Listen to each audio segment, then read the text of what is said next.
Ok, tout le monde parle de la crise, ça c'est dit.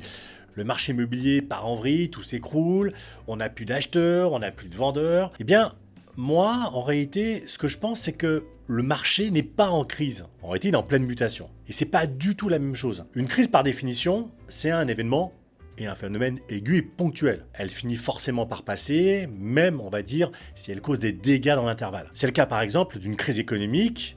Lorsqu'elle crée des difficultés, elle peut même causer une récession, mais on va dire après un peu de temps, les choses reviennent à peu près à la normale. Alors oui, la crise peut se répéter.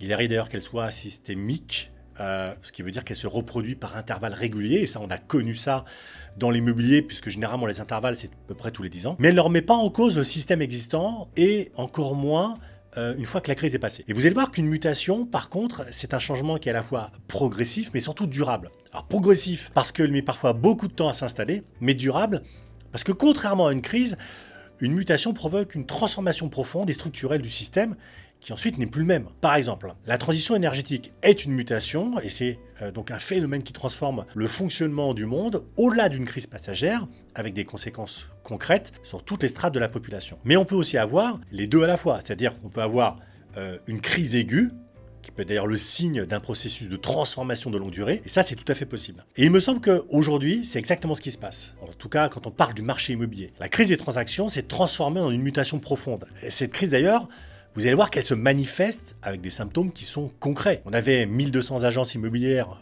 connues avec des défaillances en 2024, c'est-à-dire qu'il y avait plus de 225% en plus par rapport à 2023. On avait 40% des mandataires qui jettent l'éponge généralement après, on va dire, 6 mois d'activité. Et puis, vous avez eu moins 17% de transactions qui ont été enregistrées entre 2023 et 2024. Ce qui veut dire qu'on est passé de 869 000 transactions à peu près 780. Donc, on va voir qu'ici, on a plus d'1 million.